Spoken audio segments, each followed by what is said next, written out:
Bismillahirrahmanirrahim. Assalamualaikum warahmatullahi wabarakatuh. Innal hamdalillah nahmaduhu wa nasta'inuhu wa nastaghfiruhu wa nastahdihi wa natubu ilaih wa na'udzu billahi min shururi anfusina wa min sayyiati a'malina. Man yahdihillahu fala mudilla lahu wa man yudlil falan tajida lahu waliyyan mursyida. وأشهد أن لا إله إلا الله وحده لا شريك له وأشهد أن محمدا عبده ورسوله الذي لا نبي ورسول بعده اللهم صل وسلم وبارك على نبينا وحبيبنا وقدوتنا محمد بن عبد الله صلى الله عليه وسلم وعلى آله وأصحابه ومن تبعه بإحسان إلى آخر الأنام اللهم أرنا الحق حقا warzuqna ittiba'ah wa arinal batila batilan warzuqna ijtinabah. Allahumma anzilir rahmata wal maghfirata was sihhata was salamata wal afiyata wal hidayata wat taufiqa alaina. Allahumma amin, amma ba'd. Ikhwah yang dirahmati Allah Subhanahu wa taala, kita semua yang hadir di masjid ini, kami doakan semoga kita semua dimuliakan oleh Allah Subhanahu wa taala. A'azzani Allah wa iyyakum jami'an. Ya, sebagaimana yang dikatakan oleh Pak Nadri tadi, protokol kita, bahwasanya kita sudah 1,5 bulan ya enggak mengaji, artinya mengaji kajian rutin setiap pekan ya di masjid ini, dan saya mendapat pekan ganjil. Satu lagi Ustadz kita dapat pekan genap ya. Dan pada pekan ganjil ini kita membahas 2 kitab silih berganti ya. Pertama kitab Sirah Nabawiyah ya. Dan yang kedua adalah tentang Ad-Da' wad-Dawa. Dalam catatan saya kita akan membahas tentang al-ilhah fid du'a ya. Jadi betul-betul serius di dalam berdoa. Dan itu diawali dengan sebuah fasal fadlud du'a, keutamaan doa. Baik ikhwah yang rahmati Allah Subhanahu wa taala, segala sesuatu di muka bumi ini dan juga di langit dan di antara keduanya adalah milik Allah Subhanahu wa taala. Tidak saja milik Allah, tapi Allah yang mengaturnya. Tak ada satu makhluk sekecil apapun itu yang di luar kontrol Allah Subhanahu wa taala. Enggak ada. Demikian juga selain Allah pemilik dan mengontrolnya,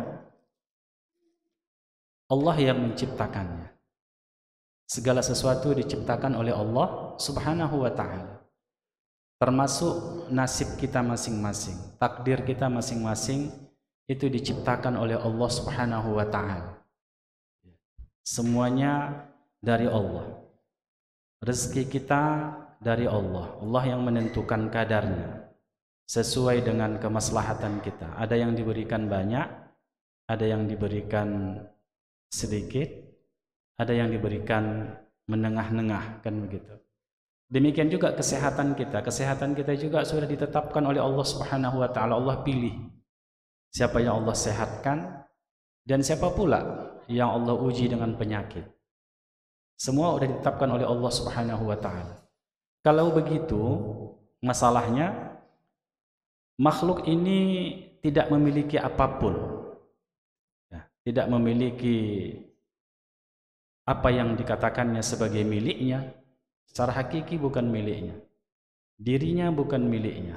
Rezekinya bukan miliknya, semua milik Allah Subhanahu wa taala. Karena itulah Syekhul Islam Ibnu Taimiyah, sebagaimana yang pernah kita baca di dalam kitab 10 Kaidah Tazkiyatun Nufus, beliau mengatakan kita menginginkan apa yang ada di dalam genggaman Allah. Menginginkan sesuatu dan semua itu ada dalam genggaman Allah. Bagaimana kita bisa mendapatkan sesuatu yang ada dalam genggaman Allah itu? Bagaimana caranya? Tak ada caranya kecuali berdoa, meminta kepada Allah Subhanahu wa ta'ala. Karena itu milik Allah, Allah yang menetapkan, Allah yang memberikan. Maka dari sini kita mengetahui betapa luar biasanya doa itu. Ya, betapa luar biasanya. Dan Ibnu Qayyim mengatakan wad du'a min anfa'il adawiyah. Doa itu merupakan obat yang paling mujarab. Obat yang paling bermanfaat. Enggak ada melebihi doa. Karena penyakit kita kan bukan hanya penyakit demam saja kan, bukan hanya penyakit fisik kan begitu. Badan panas, badan menggigil, parahnya kanker dan sebagainya kan. Bukan hanya itu penyakit, tapi juga ada pada penyakit batin kita, dan ini penyakit yang paling parah. Kalau demam tidak akan membawa kita ke neraka. Kalau penyakit kanker itu juga tidak membawa kita ke jahanam. Tapi kalau pada penyakit batin, justru ini yang menghantarkan seseorang itu ke neraka jahanam. Oleh sebab itu, kalau kita menggunakan sudut pandang dinul Islam, kita membaca wahyu-wahyu Allah, kita jauh lebih takut pada penyakit-penyakit batin daripada penyakit-penyakit zahir. Tapi kebanyakan kita tidak. Kena bisul aja sedikit udah Masya Allah, iya kan? Khawatirnya, jangan-jangan ini kanker, kata kanker kan begitu. Tapi di dalam hatinya banyak penyakit, tak khawatir dia. Bahkan diikutinya penyakit itu, semakin parah, semakin parah. Ya misalnya kesyirikan. Syirik itu kan banyak cabang-cabangnya. Ada pada syirik rububiyah, ada syirik pada uluhiyah, ada syirik pada asma wa sifat Allah. Iya kan? Nah itu biarkannya tumbuh itu. Masih yakin dia pula lagi kan? Bahwasanya Tuan Pulau Bening kan begitu. Di sini kami dulu. Nah itu memiliki efek. Iya kan? Bisa menyembuhkan takut tabik datuk numpang lewat cucu mau lewat kan begitu. Ini masih dibiarkannya penyakit itu, padahal penyakit itu bisa menghantarkan dia kekal di dalam neraka jahanam.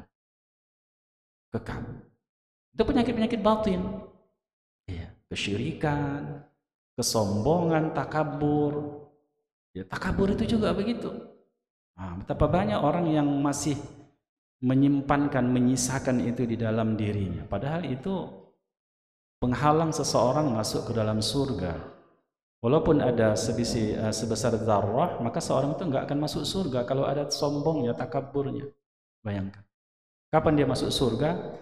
Sudah masukkan ke neraka, sudah hilang kesombongan itu, baru masukkan ke dalam surga. Itu penyakit-penyakit batin. Ria, kan betul. Narsisme kata orang sekarang ini kan. Itu kan penyakit-penyakit psikologi itu. Masih banyak orang sekarang ini yang narsis kan. Sampai dekat Ka'bah pun dia narsis. Just katanya begitu. Ya kan? Qiyamul lail pun narsis.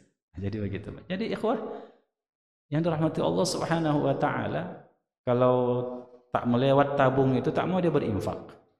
Ya kan, tabung yang untuk itu, untuk bahasa kami Pak, bahasa Tanjung Balai, tak mau dia mengisinya. Tapi kalau yang berjalan itu karena dilihat orang baru diisinya. Bukan salah itu, bukan artinya begini.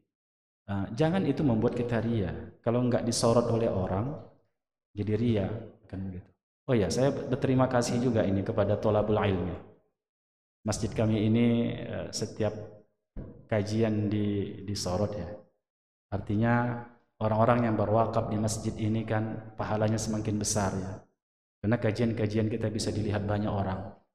Ya. Antum juga akses kalau buka YouTube sesekali lihat kan kajian-kajian kita. Supaya mendukung juga, supaya banyak yang menuntut melihatnya kan. Makin berpahala orang-orang yang berwakaf di sini. Baik, itu masalahnya. Maka doa itulah yang paling bermanfaat.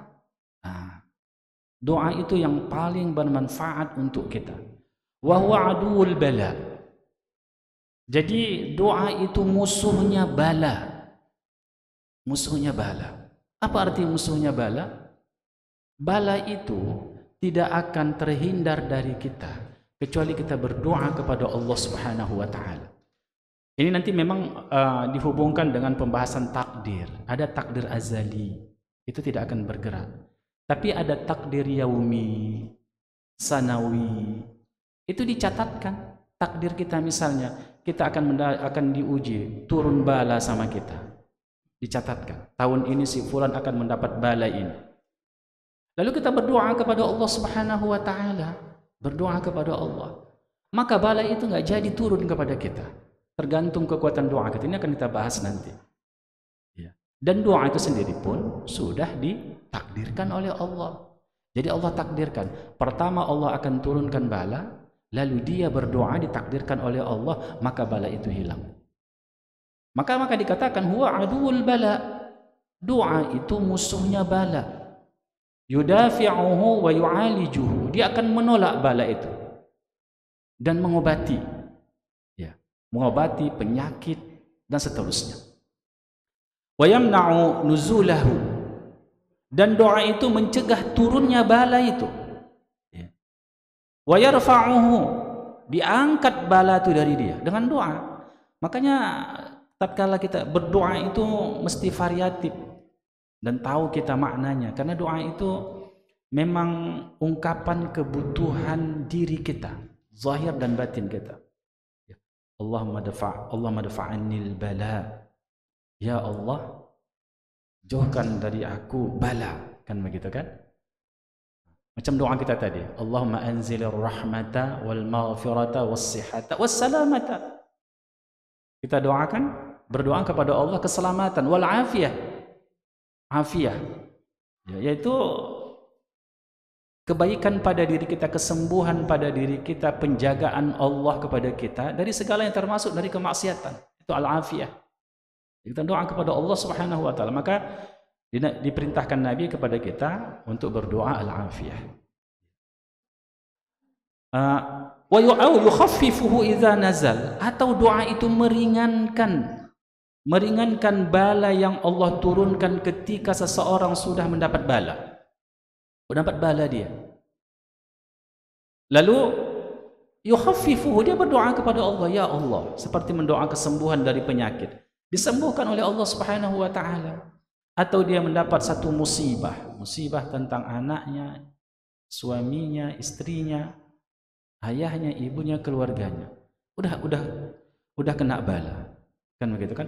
Tapi doa itu bisa meringankan dia.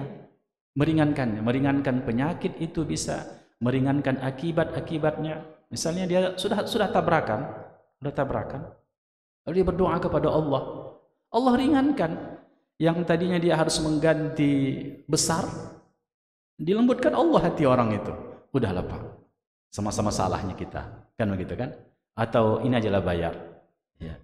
Jadi bisa seperti itu ikhwah. Walaupun sudah terjadi bala itu, kita berdoa yukhaffifuhu idza nazal. Maka diringankan Allah ketika bala itu sudah turun. Wa huwa silahul mu'min. Makanya doa itu senjata orang beriman. Maka takutlah kamu kepada doanya orang yang beriman. Kenapa? Itu silah, itu senjata bagi orang yang beriman, doa itu. Doa senjata silahul mu'min. Dan doa itu adalah ibadah. Ad-doa huwal ibadah. Dan doa itu sendiri adalah ibadah. Makanya dalam hadis dikatakan, laisa syai'un akrama 'indallahi minad du'a. Tak ada sesuatu yang lebih mulia di sisi Allah melebihi doa. Bayangkan mulianya doa. Tak ada sesuatu yang lebih mulia di sisi Allah itu menandingi melebihi doa. Karena itu tadi, doa itu silahul mu'minin. Senjatanya orang beriman. Pada doa itu terhimpun tauhid di situ. Karena orang yang berdoa itu orang yang beribadah, dan dia hanya beribadah kepada Allah Subhanahu wa taala. Doa, kata Nabi, wal ibadah. Doa itu ibadah. Maka ketika orang berdoa, dia mentauhidkan Allah dalam ubudiyahnya, mentauhidkan Allah dalam ibadahnya. Makanya nggak boleh kita berdoa kepada selain Allah, itu syirik. Datang dia ke kuburan keramat, dia berdoa di situ, ya Tuan Guru, ya Syekh, kan begitu kan? Urzuqni, ishfini, sehatkan aku, beri aku rezeki. Itu syirik. Itu syirik. Itu bukan syirik kecil, syirik besar yang mengeluarkan seseorang dari akidahnya. Itu syirik besar. Nah, misalnya seperti itu. Makanya tidak boleh berdoa kecuali kepada Allah. Bahkan kepada malaikat, ya Jibril, enggak boleh. Itu syirik. Atau ya Nabi Allah urzuqni. Berangkat dia ke Madinah, ke Raudhah dia, melewati kuburan Nabi, dia berdoa, ya Rasulullah. Dimintanya, berikanlah aku kesembuhan kalau dia sakit. Udah jauh-jauh aku datang dari Medan. Iya kan? Untuk meminta kepadamu agar aku disembuhkan. Na'udzubillah. Itu syirik. Kenapa? Doa ibadah. Kita hanya boleh beribadah kepada Allah Subhanahu wa taala.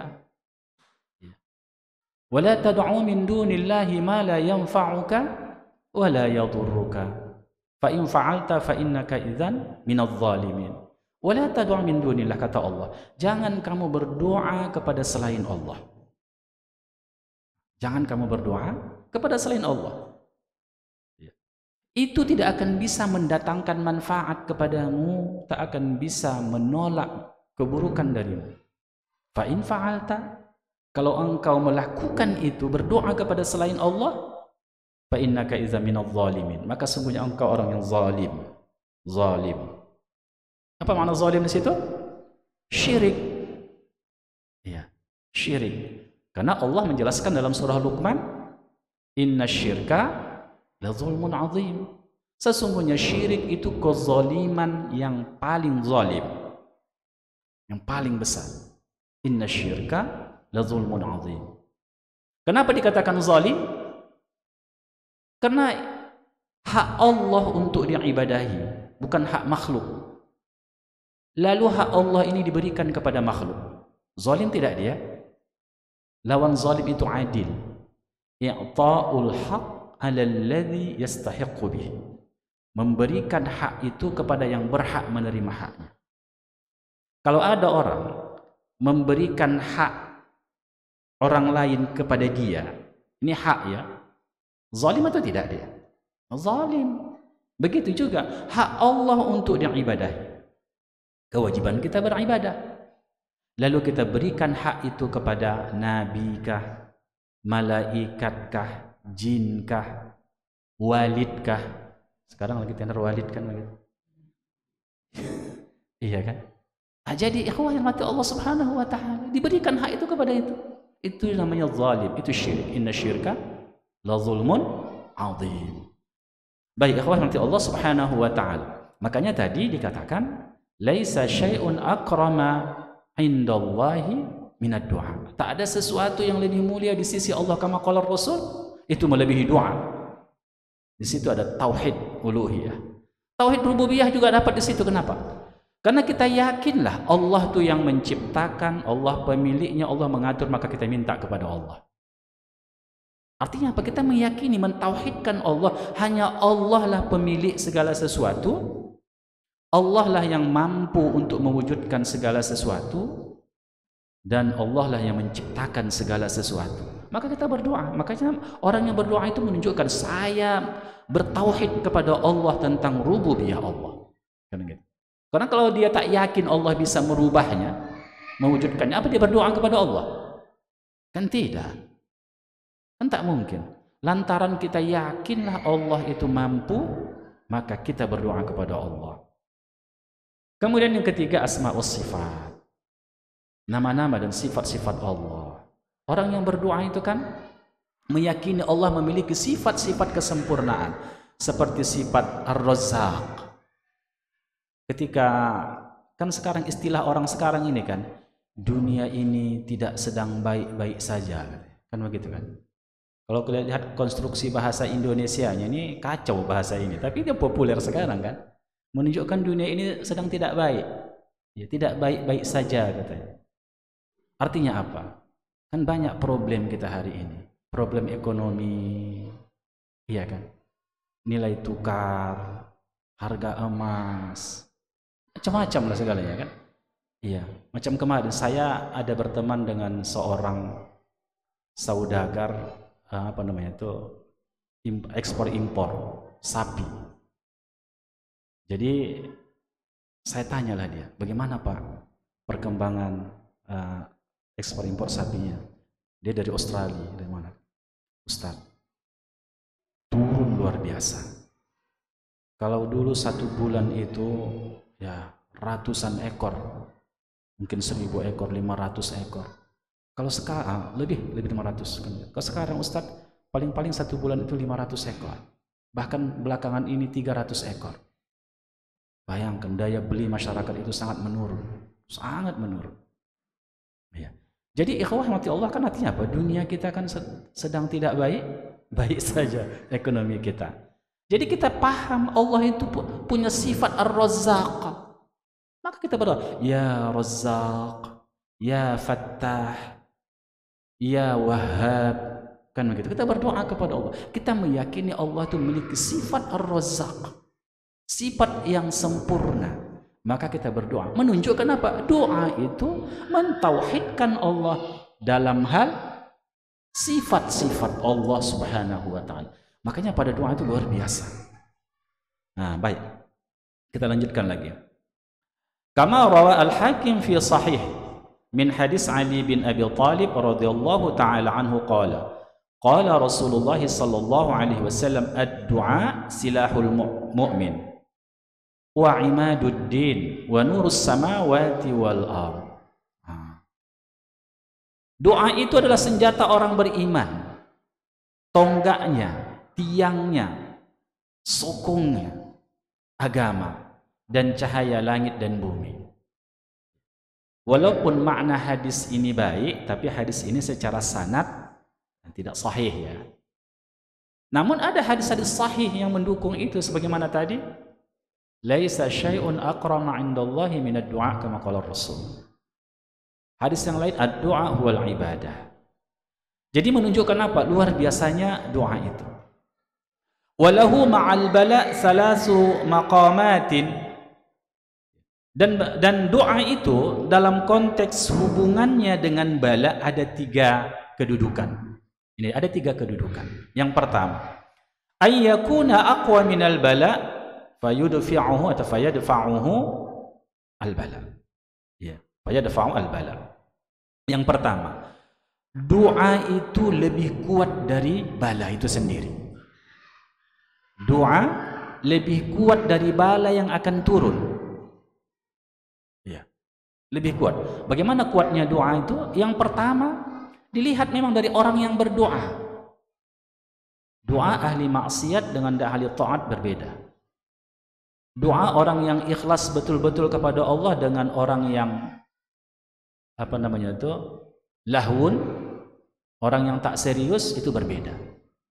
Maka semakin kuat doa, semakin ikhlas kita berdoa, semakin tawadhu, semakin tawakal kita kepada Allah, menafikan segala sesuatu yang ada selain Allah, akhirnya Allah perkenankan doa kita, menunjukkan doa itu kuat.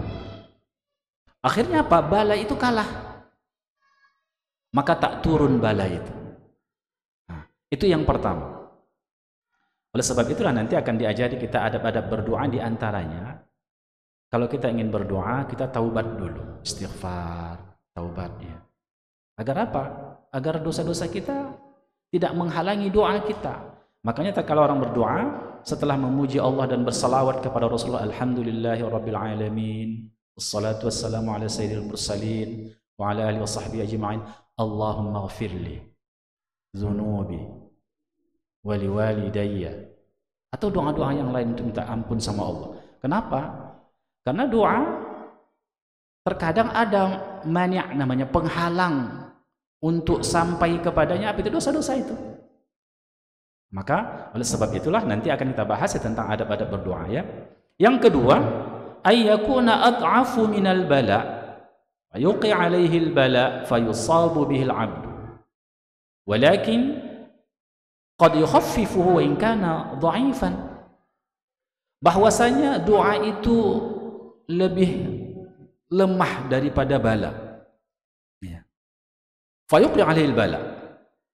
Makanya ketika doa lebih lemah, bala lebih kuat daripada doa kita, maka bala itu akan turun, akan mengenai orang tersebut. Lalu fayusabu bihil abdu, maka hamba itu akan dikenai musibah. Walakin, coba lihat, walakin qad yukhaffifuhu wa in kana dha'ifan. Tapi walaupun kalah tadi doa itu, akhirnya bala itu turun, tapi doa itu meringankan bala itu. Meringankan bala itu. Kadang-kadang kan begini kan, pengalaman kita lah mungkin ya, sehari-hari. Sudah dibacanya doa, Bismillahi tawakkaltu ala Allah, la hawla wa la quwwata illa billah. Melangkah dari rumah. Kemudian kita berdoa. Doa. Apa doa naik kendaraan?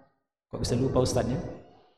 Subhanallazi sakhkhara lana hadha wa ma kunna lahu muqrinin wa inna ila rabbina lamunqalibun. Baru alhamdulillah, Allahu akbar, la ilaha illa anta qad zalamtu nafsi faghfirli. Tapi di jalan menyenggol orang juga. Cuman ya doa ini kan gitu kan? Menyenggol orang juga. Ini ada kejadian ini. Menyenggol.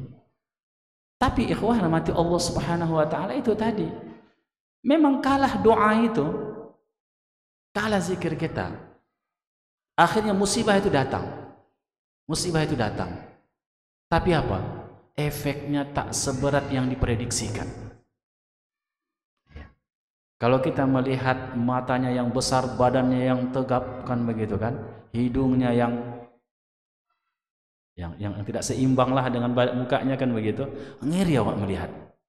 Tapi rupanya hatinya baik kali rupanya. Enggak apa-apa Pak, sudah tak apa-apa katanya. Kan begitu. Jadi wajah itu tak menentukan hati yang baik kan begitu.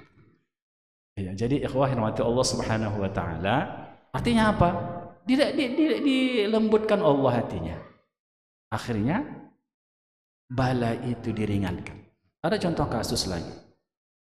Ini juga ya jamaah-jamaah kita juga. Lalu dia sudah berdoa, lalu tiba-tiba mau menyeberang, ditabrak kereta. Kereta itu. Di depannya ada apa namanya itu? Ada lubang besar. Ada kayu yang meruncing. Menurut prediksi, kalau ini tabraknya masuk kemari, hancurlah kereta ini. Barangkali dia tertusuk dengan kayu ini. Bayangkan.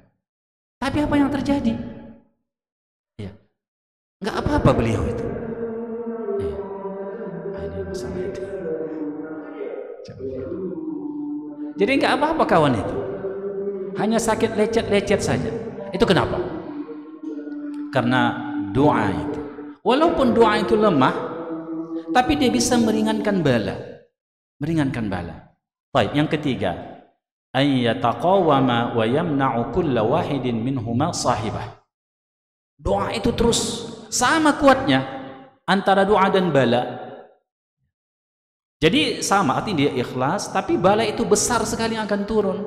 Akhirnya ayyataqawama, keduanya saling apa namanya? Saling menolak, ya saling wa yamna'u kulla wahid, akhirnya terus sampai hari kiamat seperti itu. Jadi akhirnya tidak dikenai bala yang besar dia. Nah, ini dijelaskan oleh Syekh Islam ya Ibnu Qayyim ya, Syekh Ibnu Qayyim. Kemudian Hakim meriwayatkan dalam kitab sahihnya dari hadis ibu kita Aisyah radhiyallahu taala anha, qala li Rasulullah la yughni hadrun min qadar. Wad-du'a'u yanfa'u mimma nazal wa mimma lam yanzil. Wa innal bala la yanzil. Fayalqahu ad-du'a.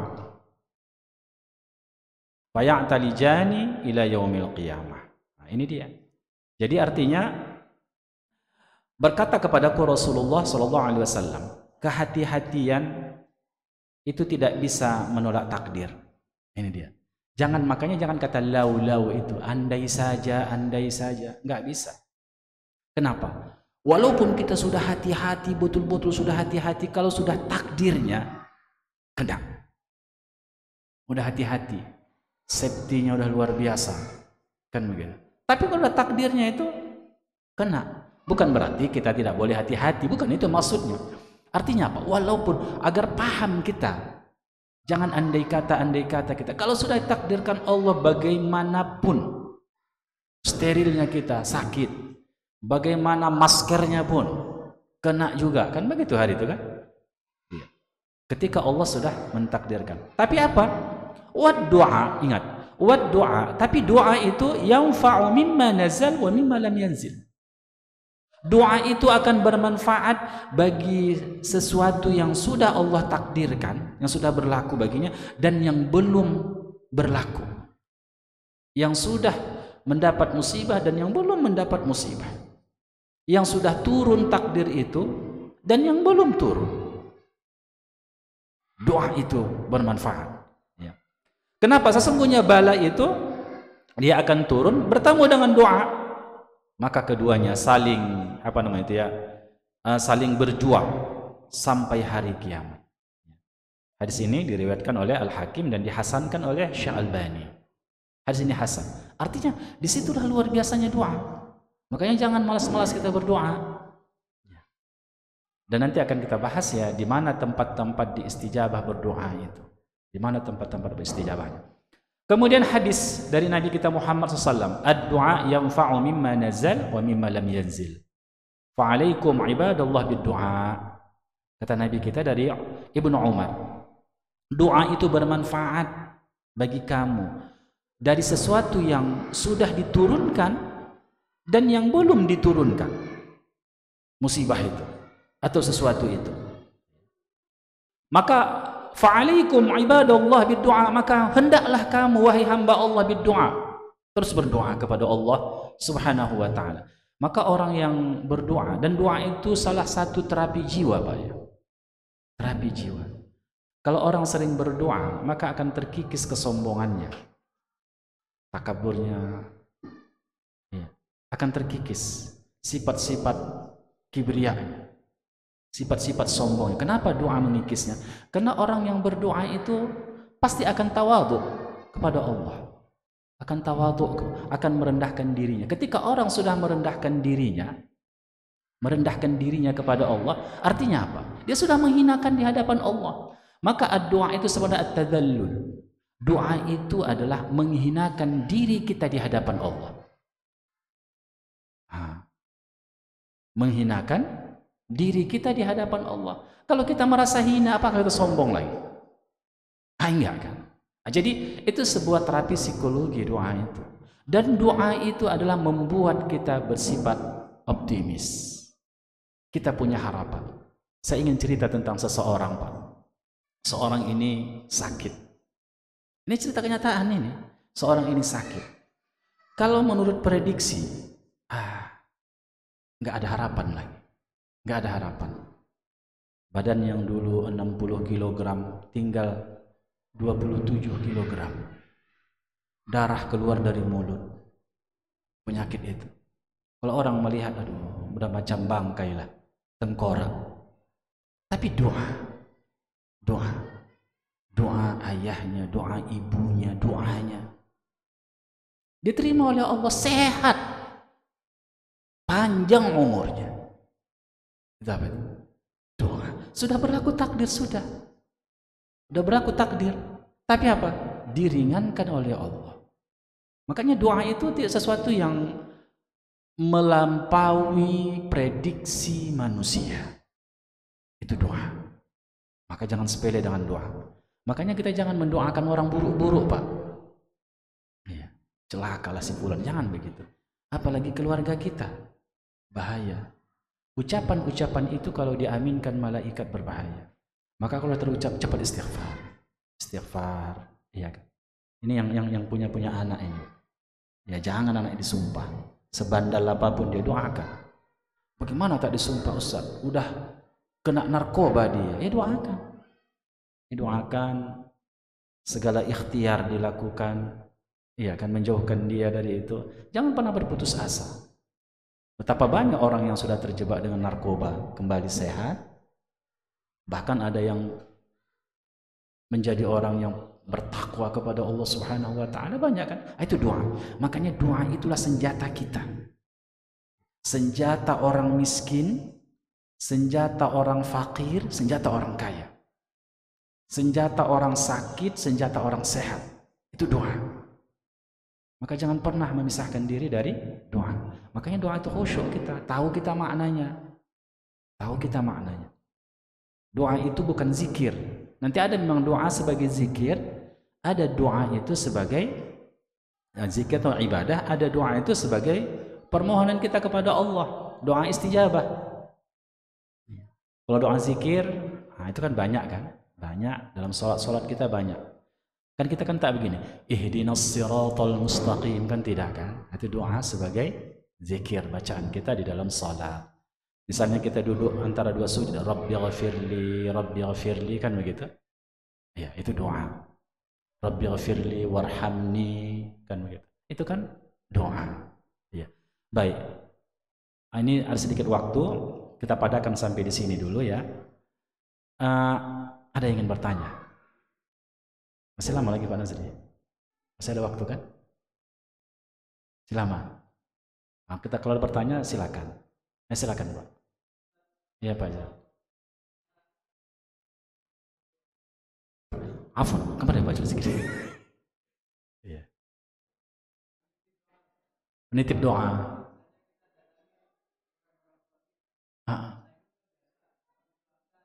Iya.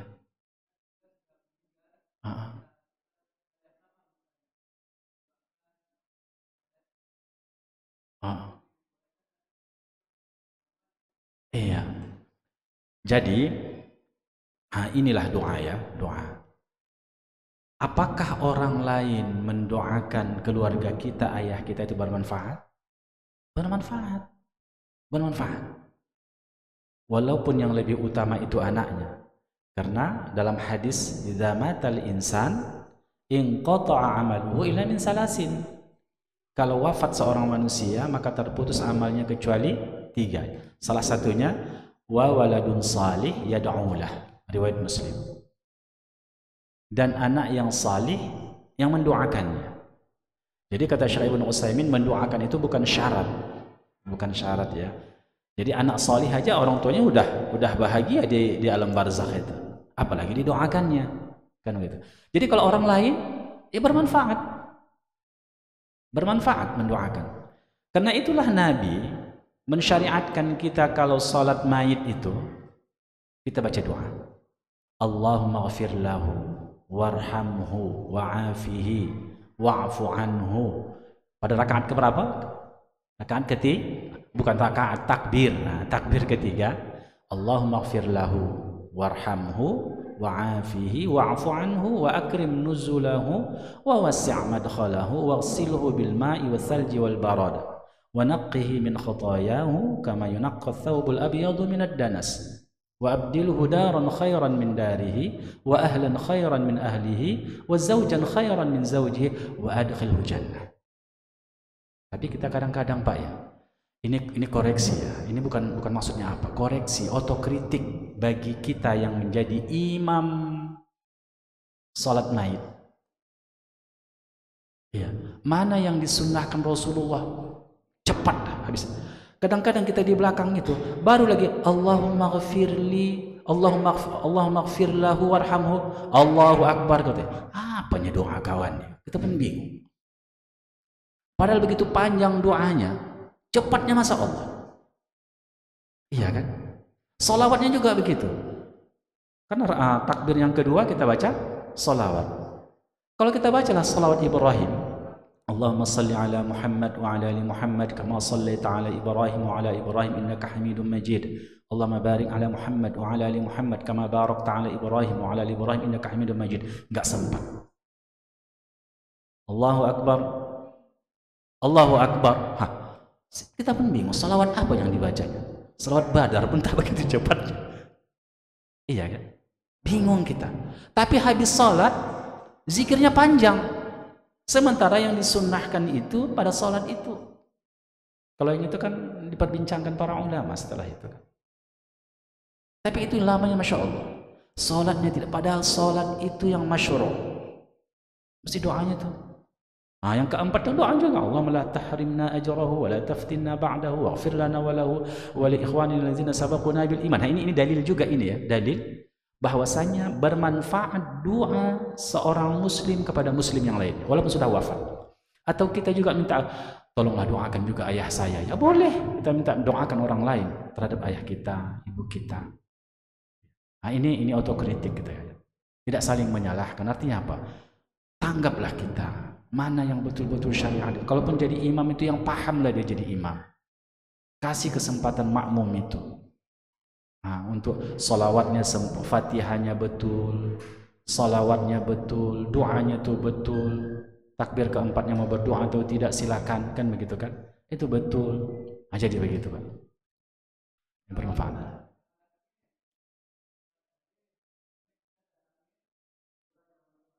Ah, ah, ah.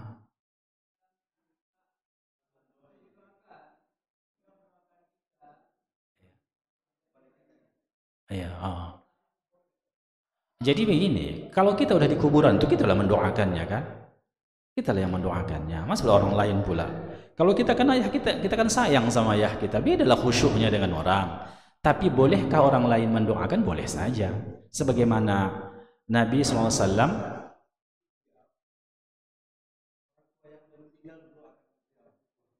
Oh, yang sudah meninggal. Oh, nggak bisa. Nggak boleh. Dia sudah terputus amalnya. Amalnya, ayah, tolonglah doakan aku. Amalnya sudah terputus. Tak bisa lagi. Sama itu kita, ya Rasulullah, doakan aku kepada Allah. Sama juga meminta kepada Rasulullah dia untuk mendoakan. Ah, tidak. Enggak ada sunnahnya begitu dan itu tidak masyru' dan bisa berbahaya. Ya, Pak ya. Oh, salah paham saya tadi. Saya pikir tadi orang disuruh mendoakan itu ya. Panjang-panjang saya menjelaskan rupanya beda yang dimaksud. Baik. Ada lagi? Nah, terakhir. Kita baca ya. Wa fihi aydan min hadis Sauban 'anil Nabi sallallahu alaihi wasallam. Dan juga dari hadis Sauban dari Nabi sallallahu alaihi wasallam. La yuraddul qadar illa ad-du'a wa la yazidu fil umur illa al-birr. Wa inna ar-rajula la yuhrim ar-rizqa bidh-dhanbi yusibuhu. Ya. Hadis ini tapi hadis ini dhaif ya. Hadis ini dhaif. Tapi menjadi i'tibar aja bagi kita. Dan ada hadis yang lain yang menjelaskan yang sahih, yang hasan tentang apa itu? Bahwasanya tak ada yang bisa menolak takdir itu kecuali doa. Maknanya sahih. Walaupun sanadnya dhaif. Ada hadis yang lain yang menjelaskan demikian ya. Bahwasanya doa itu bisa merubah takdir kita. Nah, makanya oleh sebab itulah maka kita berdoa kepada Allah sebelum jatuh, sebelum turun takdir itu. Dan doa itu sendiri juga adalah takdir Allah. Ingat ya, dalam pembahasan takdir ada takdir azali, ada takdir sanawi, yaumi ya. Ini yang berubah ini takdir sanawi, yaumi kan begitu berubah. Artinya apa? Sesuatu itu ditakdirkan oleh Allah dan doa itu juga ditakdirkan untuk menolak takdir yang sudah ditetapkan. Itulah doa. Baik, nanti akan kita bahas pembahasan tentang sesuatu yang yang paling bermanfaat ya.